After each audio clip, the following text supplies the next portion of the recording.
오늘은 스가랴 제 4번째 강의로 대제사장 여호수아의 환상의 내용 속에 담긴 하나님의 마음, 하나님의 뜻을 함께 살펴보길 원합니다. 18세기 영국을 복음으로 변화시킨 위대한 인물 한 명을 꼽으라고 한다면 그는 감리교의 창시자인 존 웨슬리일 것입니다. 그의 신학 역사는 아버지 사무엘과 어머니 수산나 웨슬리라는 신실한 부모님의 영향에 얽매였는데요. 하지만 이러한 존 웨슬리를 웨슬리 되게 했던 가장 큰 영향을 준 또 한 사람이 있었습니다. 그가 누구일까요? 바로 선지자 스가랴였습니다. 이러한 증거를 그의 묘비명에서 확인할 수 있는데요. 이런 글이 쓰여져 있다고 합니다. 여기에 불에서 꺼낸 그슬린 나무, 존 웨슬리의 육신이 누워있다.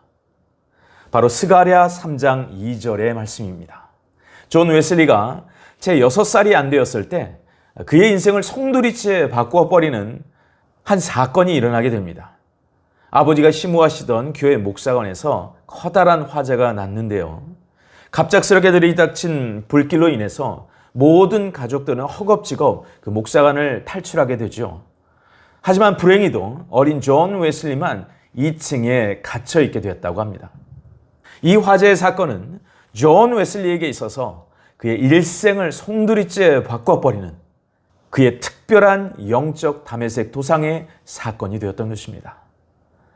여기서 흥미로운 사실은 그가 33세가 되는 어느 날 그는 전혀 다른 또 하나의 불을 경험하게 됩니다. 그것은 바로 성령의 불이었습니다. 영국 올더스게이트 거리의 한 작은 집회에 참석한 그는 마음이 뜨거워지는 중생을 경험하게 되죠. 하나님의 심판과도 같은 불과 성령의 불을 체험하고 그것을 전했던 삶. 그러한 존 웨슬리의 인생은 바로 불에서 꺼낸 그슬린 나무 토막과 같이 시작했지만 많은 의의 나무를 온 열방에 길러내는 아름다운 인생으로 마지막을 장식하게 됩니다. 바로 그 기초석이 되었던 말씀이 다름 아닌 스가랴 3장의 대제사장 여호수아의 환상 속에 불에서 꺼낸 그슬린 나무 토막에 대한 말씀이었던 것이죠. 그렇다면 오늘을 사는 우리에게 주님께서는 이 말씀을 통해서 무엇을 격려하시는 걸까요? 첫째는 이전에 스가랴를 통해 말씀하신 불에서 꺼낸 그슬린 나무 토막은 1차적으로 이스라엘이, 바로 이스라엘 민족이 마지막 때에 반드시 회복될 것이라는 이스라엘의 회복과 영광이 임할 것임을 예언하고 있습니다. 둘째는 불에서 꺼낸 그슬린 나무 토막과 같은 우리의 인생을 구원하셔서 또 다른 성령의 불을 소유한 의의 나무들로 사용하실 것이란 하나님의 뜻과 계획과 목적이 그곳에 담겨 있다는 것입니다. 사랑하는 여러분, 바로 여러분에게 이러한 부르심의 소망이 새롭게 다시금 회복되시길 주님의 이름으로 축복합니다. 자, 그렇다면 불에서 꺼낸 그슬린 나무 토막이란 표현 속에 담긴 하나님의 보다 구체적인 뜻과 목적은 과연 무엇일까요? 우리 다 함께 스가랴서 3장 1절로 5절의 말씀 같이 읽어보겠습니다. 시작. 대제사장 여호수아는 여호와의 천사 앞에 섰고 사탄은 그의 오른쪽에 서서 그를 대적하는 것을 여호와께서 내게 보이시니라. 여호와께서 사탄에게 이르시되 사탄아, 여호와께서 너를 책망하노라. 예루살렘을 택한 여호와께서 너를 책망하노라. 이는 불에서 꺼낸 그슬린 나무가 아니냐 하실 때에 여호수아가 더러운 옷을 입고 천사 앞에 서 있는지라. 여호와께서 자기 앞에 선 자들에게 명령하사 그 더러운 옷을 벗기라 하시고 또 여호수아에게 이르시되 내가 내 죄악을 제거하여 버렸으니 내게 아름다운 옷을 입히라 하시기로 내가 말하되 정결한 관을 그의 머리에 씌우소사며 곧 정결한 관을 그 머리에 씌우며 옷을 입히고 여호와의 천사는 곁에 섰더라. 아멘. 함께 읽은 이 장면은 하늘의 법정을 나타내고 있습니다. 그곳에 대제사장 여호수아가 더러운 옷을 입은 채 서 있고 그의 오른쪽에는 사탄이 오른쪽에 서서 더러운 옷을 입은 대제사장 여호수아를 참소하고 있는 장면입니다. 그런데 그때 여호와 하나님께서 사탄을 책망하시면서 더러운 옷을 입고 있는 대제사장 여호수아의 옷을 벗기고 아름다운 옷을 입혀주시는 바로 그 장면. 자, 그렇다면 더러운 옷을 입은 대제사장 여호수아는 누구를 가리키는 걸까요? 또한 그는 왜 더러운 옷을 입고 있었던 걸까요? 한 걸음 더 나아가 바로 이 장면에서 등장하는 사탄, 바로 그 사탄이 그러한 여호수아를 대적한 내용이란 과연 어떤 것일까요? 사실 대제사장이란 이스라엘과 이스라엘 민족을 대표하는 존재입니다.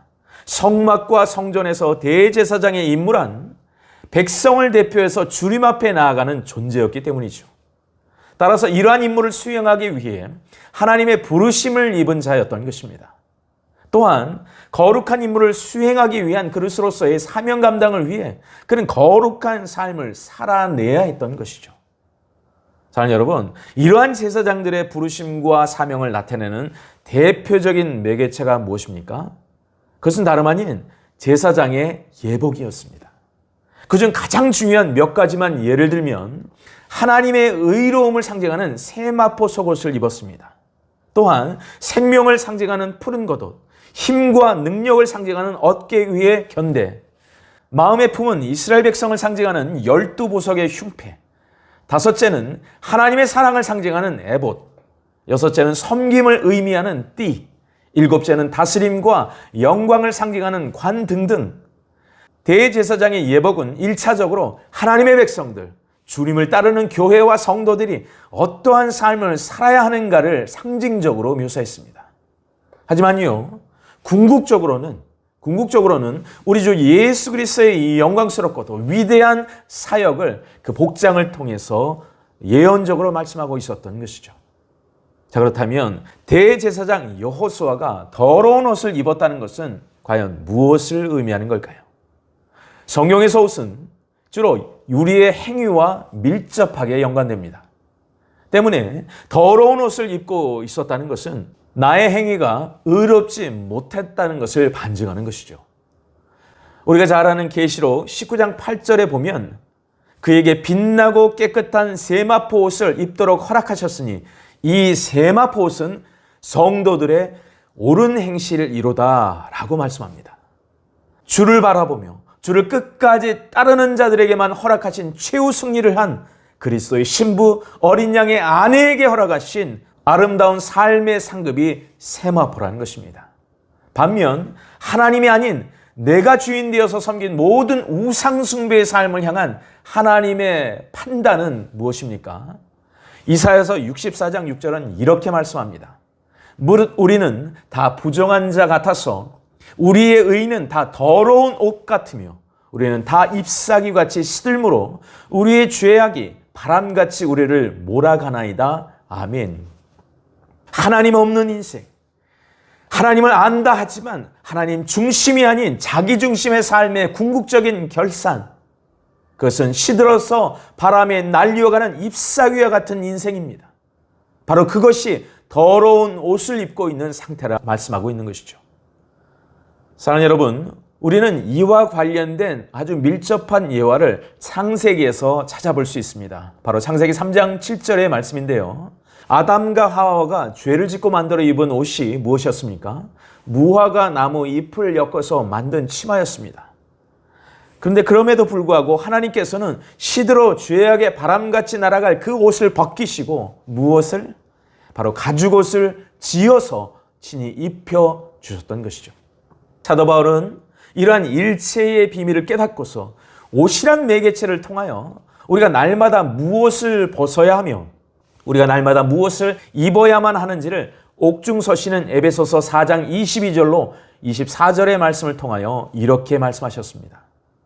너희는 유혹의 욕심을 따라 썩어져가는 구습을 따르는 옛사람을 벗어버리고 오직 너희의 심령이 새롭게 되어 하나님을 따라 의와 진리의 거룩함으로 지으심을 받은 새 사람을 입으라. 아멘. 사랑하는 성도 여러분, 우리에게 남겨질 궁극적인 옷은 무엇입니까? 세상의 유혹의 욕심을 따라 썩어져가는 옷을 입는가? 아니면 하나님의 의와 진리와 거룩함의 옷을 입는가? 둘 중에 하나라는 것이죠. 중요한 것은 이것입니다. 이 옷은 결코 내가 만들 수 있는 옷이 아니라는 거예요. 하나님이 만들어 주셔야 입을 수 있는 옷이라는 것입니다. 아담과 하와에게 만들어 주신 동일한 주님의 손길로 만드신 그 옷이어야 한다는 것이죠. 스가랴 3장 4절은 이렇게 말씀합니다. 여호와께서 자기 앞에 선 자들에게 명령하사 그 더러운 옷을 벗기라 하시고 또 여호수아에게 이르시되 내가 내 죄악을 제거하여 버렸으니 내게 아름다운 옷을 입히리라 하시기로. 아멘. 그렇습니다. 여기에서의 아름다운 옷이란 어떤 물리적인 옷을 의미하는 것이 결코 아니에요. 이것은요, 영적인 옷을 뜻합니다. 마치 대제사장의 예복 하나하나에 영적인 의미가 담겨 있는 것처럼 오늘 본문에 등장한 아름다운 옷이라고 하는 것은 1차적으로 성도의 삶의 예복을 뜻한다 말할 수 있을 것입니다. 중요한 것은 이 옷이 단지 당대의 이스라엘 백성에게만 입혀진 옷이 아니라는 거예요. 모든 시대, 모든 그리스도인들에게 하나님께서 동일하게 입혀주실 바로 그러한 옷이라고 말할 수 있는 것입니다.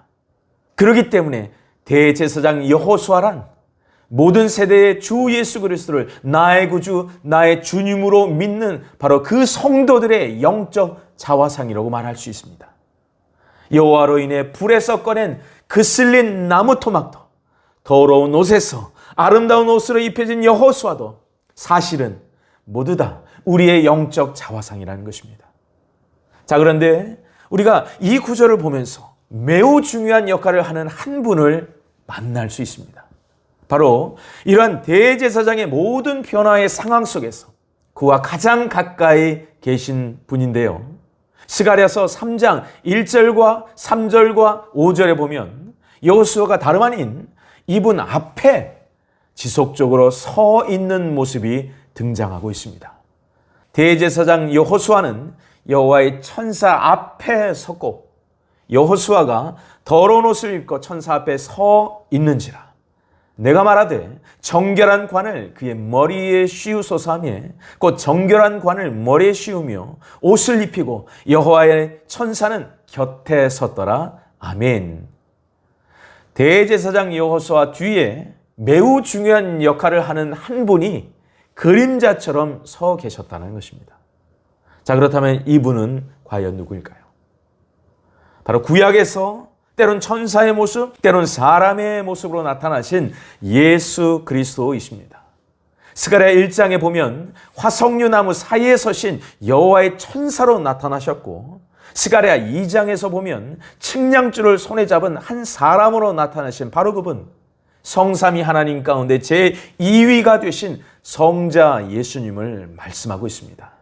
바로 이것이 이스라엘의 소망이라는 거예요. 디모데전서 2장 5절은 이렇게 말씀합니다. 하나님은 한 분이시요 또 하나님과 사람 사이의 중보자도 한 분이시니 곧 사람이신 그리스도 예수라. 아멘. 마가복음 2장 17절은 연이어서 이렇게도 말씀하죠. 건강한 자에게는 의사가 쓸데없고 병든 자에게라야 쓸데있느니라. 나는 의인을 부르러 온 것이 아니요 죄인을 부르러 왔노라 하시니라. 아멘. 무슨 말일까요? 비록 대제사장 여호수아와 그 백성들은 불에서 꺼낸 그 슬린 나무요 더러운 옷을 입은 부정한 죄인들이었지만 이제 누구 앞에? 바벨론이 아닌 바로 여호와의 사자 예수 그리스도 앞에 서 있다는 것입니다. 바로 이것이 소망입니다. 이것이 진정한 행복의 출발인 거예요. 왜? 예수 그리스도 앞에 서 있다라는 바로 그 사실 때문에. 진정한 영적인 성전 회복의 첫발이 무엇입니까? 예수 그리스도 앞에서는 바로 그것인 것을 믿으시기 바랍니다. 저와 여러분의 삶도 마찬가지예요. 이것은 신앙생활을 처음 시작하는 초신자건 주님께 회개함으로 다시 돌아오는 기신자건 예외일 수 없습니다. 흥미로운 사실은 스가랴 3장 5절의 말씀이에요. 우리의 영적 자화상이 된 대제사장 여호수아의 앞에 서신 우리 주님이 이제는 우리 곁에 서 주시게 된다라는 사실. 스가랴 3장 5절의 말씀을 제가 한번 다시 읽겠습니다. 내가 말하되 정결한 관을 그의 머리에 씌우소서 하며 그 정결한 관을 머리에 씌우며 옷을 입히고 여호와의 천사는 곁에 섰더라. 할렐루야. 아멘. 앞에 서셨던 그분이 이제는 곁에 서신다는 것입니다. 자, 그런데 우리가 이 하늘 법정의 환상 속에서 또 하나의 존재를 주목할 필요가 있습니다. 바로 스가랴 3장 1절 서두에 등장하는 사탄이라는 존재인데요. 제가 한번 1절의 말씀을 다시 한번 읽어보겠습니다. 대제사장 여호수아는 여호와의 사자 앞에 섰고 사탄은 그의 우편에 서서 그를 대적하는 것을 여호와께서 내게 보이시니라. 아멘. 자, 이 장면에서 사탄은 무슨 권한으로 여호수아의 우편에 서 있을 수 있었던 걸까요? 앞에 살펴보았듯이 원래 그 자리가 예수님의 자리임에도 불구하고 말이죠. 또 한 가지 중요한 질문은 왜 사탄은 여호수아의 우편에 섰는가입니다. 자, 이 질문에 대한 해답은 스가랴 3장 1절 자체가 밝히고 있어요. 어떻게 해요? 여호수아를 대적하기 위해서 사탄이 서 있었다는 것입니다. 하나님의 백성을 대적하려는 목적 때문이라는 것이죠. 사탄이란 그 뜻 자체가 바로 그래서 대적자 또는 고발자입니다. 그가 감히 예수님 앞에 서 있는 여호수아의 오른편에 서 있다는 그 사실 자체가 얼마나 교만한 놈인가를 능히 짐작하게 되는데요. 사탄에 대한 여러 동의어가 성경 여러 곳에서 나오는 것만 보아도 그가 얼마나 오고 오는 모든 세대의 사람들에게 엄청난 악영향을 끼치고 있었는지를 반증하게 됩니다. 계시록 9장 11절에는 아바돈이란 또 다른 이름으로 파괴자라는 뜻을 가지고 있습니다. 계시록 12장 10절에는 참소자로, 계시록 12장 9절에는 속이는 자로 또는 큰 용으로 소개되어 있죠. 한 걸음 더 나아가 예수님께서는 직접 사탄을 가리켜 원수라고 하셨고요. 악한 자라고 하셨고요. 거짓의 아비요, 살인자요, 이 세상 임금이요, 시험하는 자, 또 귀신의 왕 바알세보이라 라고까지 말씀하셨습니다. 사도 바울은 사탄을 가리켜 이 세상의 신, 공중권세 잡은 자, 벨리알로 말하였으며 특별히 베드로전서 5장 8절에서는 우리가 잘 아는 우는 사자처럼 두루다니며 삼킬 자를 찾는 자로서 표현하기도 하죠. 신구약 전체에 이렇게 다양한 이름으로 표현되어 있다는 그 사실 자체만으로 사탄의 역사가 얼마나 다양하고 얼마나 여러 면에서 하나님과 하나님의 나라와 하나님의 백성을 대적하고 있었는지를 말씀하고 있는 것입니다. 지금 바로 그 사탄이 주님 앞에 선 대제사장 여호수아를 가리켜 다름 아닌 불에서 마땅히 타 죽을 전혀 쓸모없는 나무 토막이라 참수하며 한 걸음 더 나아가 더러운 옷을 입은 하나님 나라에 합당치 않은 이 불결한 자를 보십시오 라고 주님께 참수하고 있는 것입니다. 이 사탄의 참수 앞에 주어로 직접 나서신 분이 누구입니까? 바로 여호와 하나님이셨습니다. 불에서 꺼낸 그슬린 나무라는 것은 누구의 손이 우리를 불 속에서 꺼냈다는 의미입니까? 네, 그래요.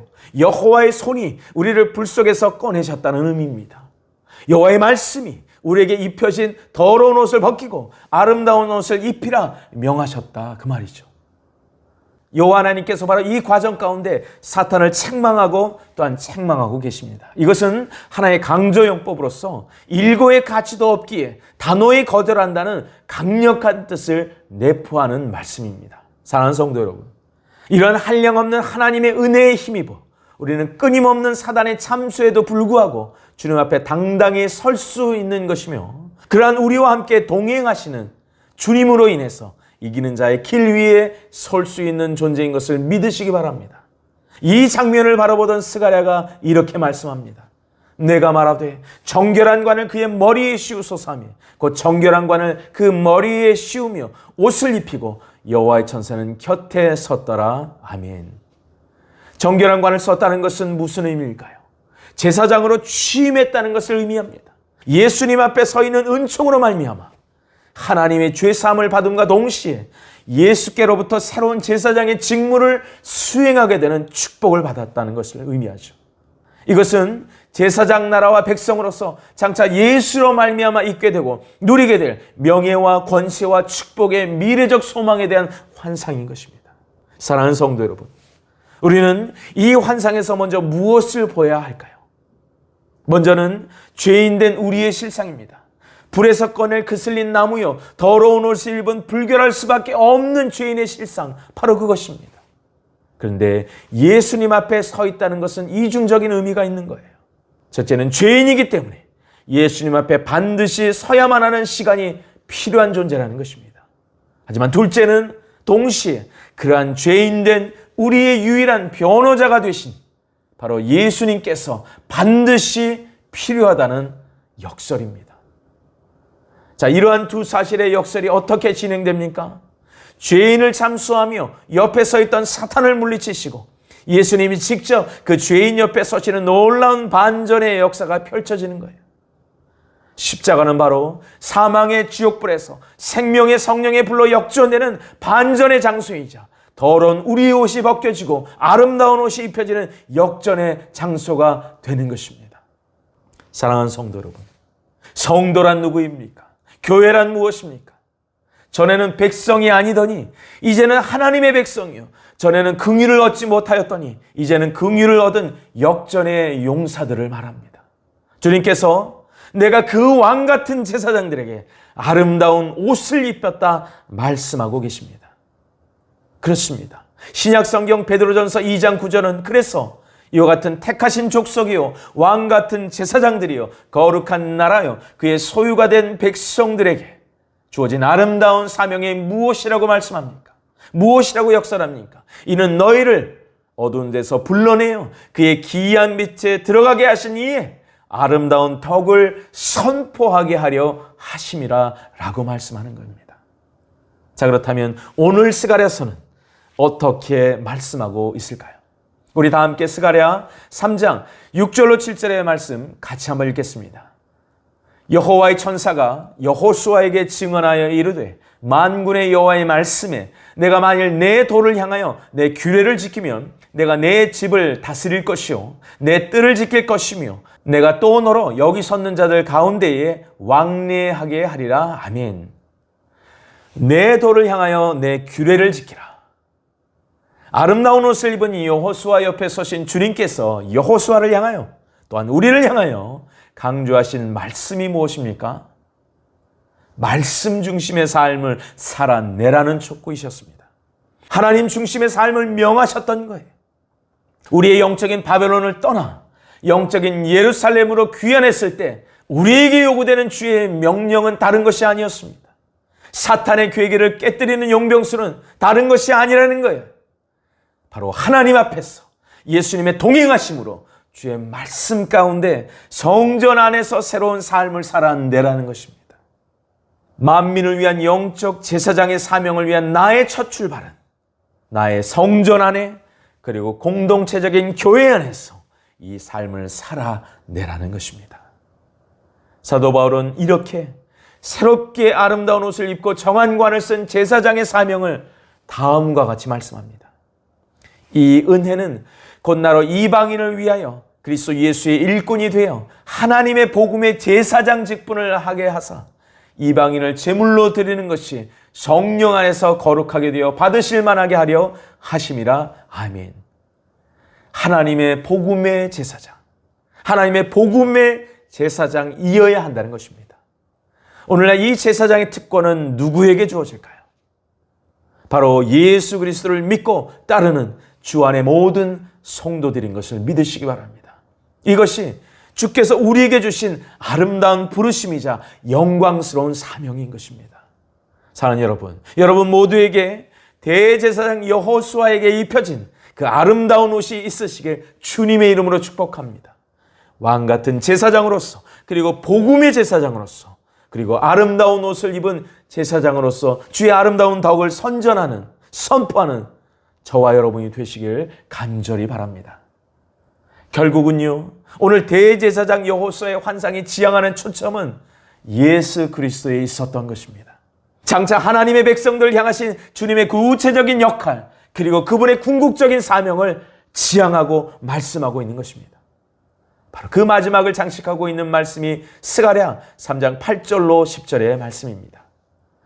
대제사장 여호수아야, 너와 내 앞에 앉은 내 동료들은 내 말을 들을 것이니라. 이들은 예표의 사람들이라. 내가 내 종 싹을 나게 하리라. 만군의 여호와가 말하노라. 내가 너 여호수아 앞에 세운 돌을 보라. 한 돌에 7 눈이 있느니라. 내가 거기서 새길 것을 새기며 이 땅의 죄악을 하루에 제거하리라. 만군의 여호와가 말하노라. 그날에 너희가 각각 포도나무와 무화과나무 아래로 서로 초대하리라 하시니라. 아멘. 자, 이 말씀은 대제사장 여호수아의 환상의 두 번째 내용입니다. 첫 번째 내용이 더러운 옷에서 아름다운 옷을 입게 된 대제사장 여호수아에 대한 것이라면, 두 번째 환상의 내용은 예표의 사람으로서의 대제사장 여호수아에 대한 것입니다. 스가랴 3장 8절에서 내 앞에 앉은 내 동료들이란 대제사장직을 수행하는 여호수아를 돕는 다른 동역자 제사장들을 가리킵니다. 중요한 것은 대제사장 여호수아를 비롯한 동역자 제사장들 역시 예표의 사람들이라는 것이죠. 여러분, 예표에 해당하는 히브리어 모베이트란 표적과 기사 또는 징조와 표징을 나타낼 때 쓰는 단어입니다. 즉 본문의 정확한 뜻이란 대제사장 여호수아와 그 동료들은 다름 아닌 미래에 일어날 일들을 예시하는 사람들을 말하고 있는 것입니다. 따라서 여호수아란 영원하신 대제사장 예수 그리스도를 예표하는 사람이요, 그의 동료들이란 그를 수종드는 제사장들, 즉 오늘날로 따지면 복음의 제사장들이요, 왕같은 제사장들이요, 거룩한 제사장들인 교회와 성도들을 예표하고 있는 것입니다. 일찍이 죽임을 당하사 각 족속과 방언과 백성과 나라 가운데서 사람들을 피로 사서 하나님께 드리시고 그들로 우리 하나님 앞에서 나라와 제사장들을 삼으셨으니 그들이 땅에서 왕노릇하리로다. 계시록 5장 10절은 말씀합니다. 또한 베드로전서 2장 5절은 이렇게 말씀합니다. 너희도 산돌같이 신령한 집으로 세워지고 예수 그리스도로 말미암아 하나님이 기쁘시게 받으실 신령한 제사를 드릴 거룩한 제사장이 될지니라. 아멘. 자, 그렇다면 스가랴 3장이 예언하는 그 오실 메시아 예수 그리스도는 과연 어떤 분으로 묘사되고 있을까요? 첫째는 내 종 싹이라고 말씀합니다. 스가랴 3장 8절 후반부에 보면 내가 내 종 싹을 나게 하리라 말씀하죠. 근데 영어 성경으로는 내 종 싹을 my servant, the branch라고 말합니다. 즉 싹이라는 것은 가지를 의미한다는 거예요. 그런데 이 가지는 히브리 동사인 차마흐, 즉 싹이 생명으로서 돋아나다라는 뜻에서 유래했습니다. 이것이 중요합니다. 왜냐? 예수님의 정체성인 내 종과 또 하나의 정체성인 싹이란 두 단어가 연동되어 예수님의 어떠하심을 구체적으로 나타내고 있기 때문인 것입니다. 종은 메시아의 또 다른 이름이죠. 즉 이것은 예언적으로 볼 때 하나님이 요구하시는 제물이 되셔서 잡히시고 끌려가시고 매맞고 찔리고 상처받아 마침내 죽임을 당하시게 되는 바로 그 순환의 종, 어린 양 예수를 의미하는 것입니다. 자기 스스로를 율법 아래 나시고 우리 죄를 위해 십자가를 짊어지신 바로 그 하나님의 어린 양 예수, 그분이 종의 모습으로 오실 것을 바로 이 스가랴가 말씀하고 있는 것입니다. 반면 연이어 등장하는 싹의 의미란 무엇일까요? 그것은 곧 새로 난 가지라는 의미로서 솟아나고 돋아나고 빛을 발하는 생명이 되신 예수님의 또 다른 면모를 힌트하고 있는 것입니다. 오실 메시아의 예수의 그 종의 모습을 가장 많이 예언한 선지자인 이사야는 그래서 동시에 오실 메시아 예수를 싹의 모습으로도 예언하는 것을 놓치지 마시기 바랍니다. 이사야서 4장 2절은 그래서 이렇게 말하죠. 그날에 여호와의 싹이 아름답고 영화로운 것이요 그 땅에 솟아는 이스라엘의 피난한 자를 위하여 영화롭고 아름다울 것이며 아멘. 자, 그런데 이사야서 4장 2절의 그날에는 어떤 때를 가리키는가? 라는 질문입니다. 여러분, 바로 그 날이란 예수님이 재림하시는 구체적인 날을 지향하고 있습니다. 이것은요, 그 다음 두 절에서 확인할 수 있는데 이사야서 4장 2절 다음에 나오는 이사야서 4장 3절로 4절은 이렇게 말씀하죠. 시온에 남아있는 자, 예루살렘에 머물러 있는 자, 곧 예루살렘 안에 생존하는 자 중 기록된 모든 사람은 거룩하다 칭함을 얻으리니 이는 주께서 심판하는 영과 소멸하는 영으로 시온의 딸들의 더러움을 씻기시며 예루살렘의 피를 그 중에서 청결하게 하실 때가 됨이라. 아멘. 주님이 재림하실 때 제가 말씀드렸지 않습니까? 이스라엘의 남은 백성들이 집단적으로 회개하는 역사가 있게 될 것이라고. 바로 그 마지막 때를 지향하고 있는 말씀입니다. 분명히 이것은 예루살렘을 심판하고 회복하여 영광 가운데 거하게 하실 마지막 종말의 때, 주의 재림의 바로 그때를 손가락으로 가리키고 있는 때인 것입니다. 자, 그렇다면 왜 순환의 종을 동시에 싹이라고 예언했다는 걸까요? 주님이 이 땅에 오셨을 때 베들레헴 구유에 나신 그 모습, 또한 애굽으로 망명당하신 그 모습, 또한 나사렛 동네의 목수의 아들로 사셨던 그 모습, 그리고 고향에서 배척당하시고 결국 십자가에 매달려 돌아가시게 되는 고난의 종의 그 모습을 알려주고 있는 말씀인 것입니다. 근데 동시에 그러면서도 솟아나는 싹이요 움직이는 싹이자 생명의 싹이라는 뜻이 담겨 있습니다. 이 역설 속에 하나님의 상통의 역사가 내 종순이란 표현에 담겨 있습니다. 예수님의 정체성 속에 나타난 그 예수님의 사명, 그 예수님의 역할이 바로 내 종 싹이라는 것입니다.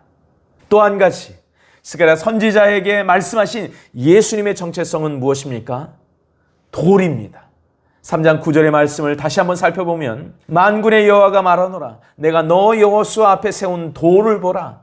한 돌에 7눈이 있느니라. 내가 거기에 새길 것을 새기며 이 땅의 죄악을 하루에 제거하리라. 아멘. 수는 부드럽습니다. 순한 이미지예요. 그러나 돌은 강하고 견고함의 상징적 이미지입니다. 그래서 여기서 말하는 돌은 예수님의 또 다른 사명과 역할을 예언하는 것입니다. 사랑하는 성도 여러분, 그렇다면 구체적인 그분의 사명과 역할은 과연 무엇이라는 걸까요? 첫째, 스가랴 3장 9절에 한 돌이라고 말씀합니다. 이 말의 뜻은 특별하게 선택된 돌을 말하는 것으로서 유일한 길이요 진리요 생명이 되신 예수님의 구원주 되심을 힌트하는 말씀입니다. 요한복음 14장 6절을 말씀합니다. 예수께서 이르시되 내가 곧 길이요 진리요 생명이니 나로 말미암지 않고는 아버지께로 올 자가 없느니라. 아멘. 사도행전 4장 12절은 이와 연동된 내용을 다음과 같이 선포합니다. 다른 이로서는 구원을 받을 수 없나니 천하 사람 중에 구원을 받을 만한 다른 이름을 우리에게 주신 일이 없음이라 하였더라. 아멘. 그러므로 예수님은 유일한 구원의 문, 양의 문이 되신 하나님 나라 입성의 기초석이 되신 것입니다. 사랑하는 성도 여러분, 성경을 아무리 읽어보아도 예수 이외에 다른 구원의 길이 있다고 타협하는 문구는 그 어디에서도 찾아볼 수 없습니다. 당연히 성경을 온전히 묵상하고 사랑하는 사람들에게 있어서 다른 종교에도 구원이 있다는 말은 어불성설이 되는 것입니다. 두 번째, 스가랴 3장 9절에 나타난 돌의 특징은 7눈이 있다라는 사실. 성경에서 7은 완전수입니다. 근데 7눈이 돌에 새겨져 있다는 것은 무슨 뜻일까요? 스가랴서 4장 10절에 보면 눈에 대한 이런 말씀이 기록되어 있습니다. 이 7은 온 세상에 두루 다니는 여호와의 눈이라 하니라. 아멘.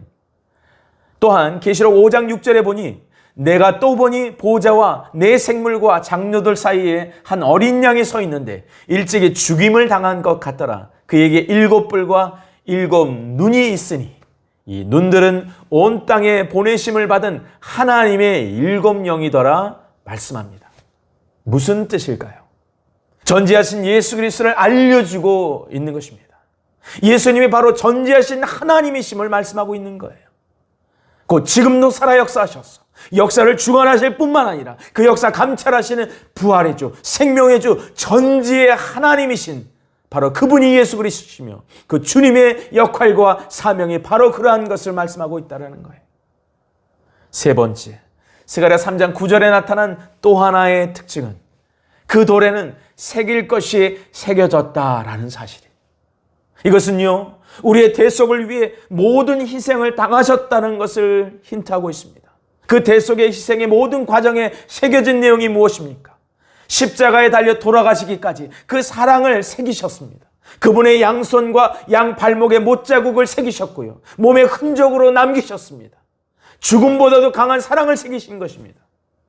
그 새김의 역사가 대속의 흔적이자 사랑의 흔적인 것입니다.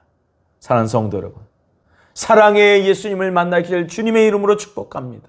여러분에게 이 사랑의 더 깊은 흔적이 새겨지셔야만 합니다.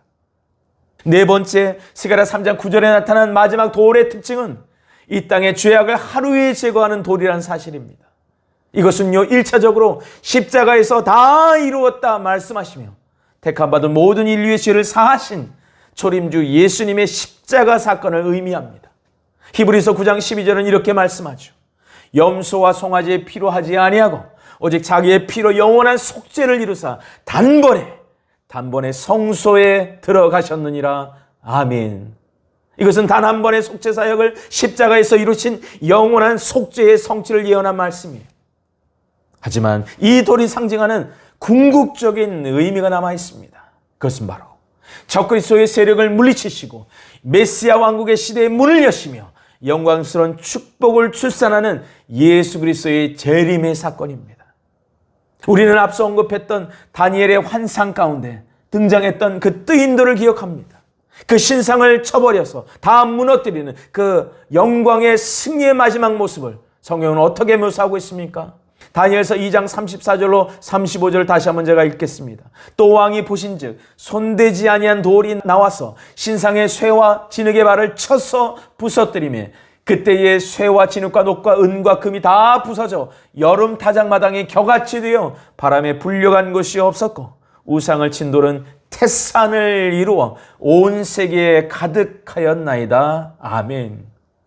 이것은 심판주로 오시는 재림주 예수님께서 적들을 물리치시고 온 세계를 다스리시는 영광의 메시아 왕국의 도래를 이루는 바로 영광스러운 돌이 될 것임을 예언하고 있는 것입니다. 이처럼 이 땅의 죄악을 하루에 제거하는 돌이란 초림주 예수님의 십자가 사건과 동시에 재림주 예수님의 심판의 사건을 예언하고 있는 이중성취의 의미가 담겨 있는 것입니다. 사랑하는 여러분, 그렇다면 마지막 스가랴 3장 10절의 의미를 통해서 우리에게 도전하시는 주님의 메시지는 과연 무엇일까요?